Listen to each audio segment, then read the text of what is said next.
Zipner Installation Instructions Facade Mounting.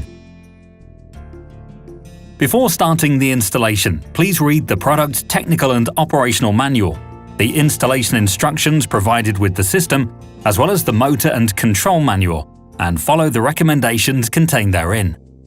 All electrical connections can be made only by persons with proper qualifications.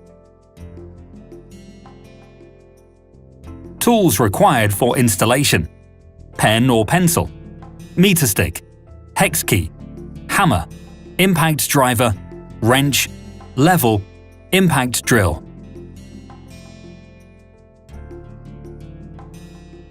Unpack the system. To avoid damaging the system, do not use a knife for this. Then, measure the width of the system and the guide rails, and compare to check if the measured values are as ordered and indicated on the production label.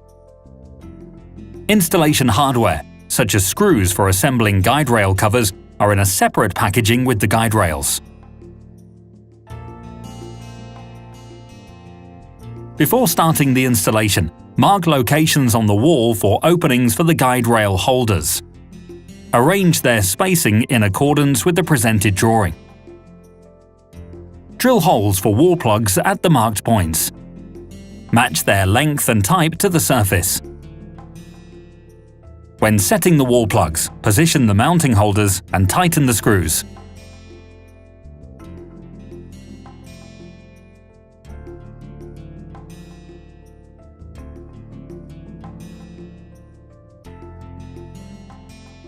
In the holders prepared that way, loosen the pin locking screw in the holder.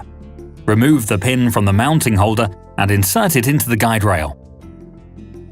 Replace the complete assembly in the mounting holder and tighten the pin locking screw. Repeat the steps 8 to 11 for all holders of both guide rails.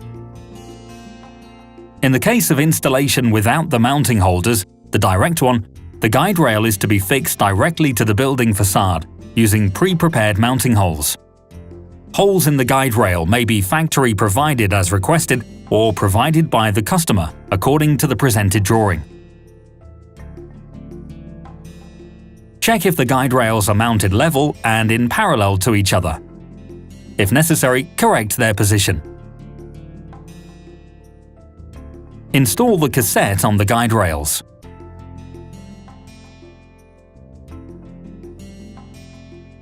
Remove 2 screws at the bottom of the cassette and pull out the inspection part.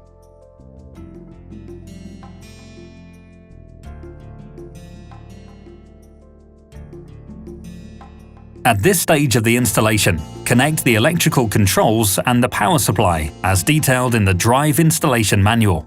Drop the fabric and check if it falls correctly into place between the guide rails. If necessary, adjust the fabric, moving it aside.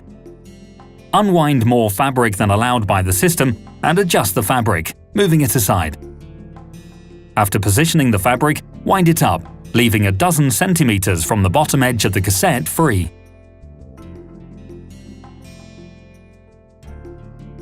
Place the zip insert at an angle and insert the zip lock towards the beveled edge. Insert the zip insert in the guide rail. Install and tighten the guide rail inspection part. Install and tighten the cassette inspection part. Check if the bottom bar and the material move correctly in the guide rails, and carry out fine adjustment of end stops as described in the drive manual.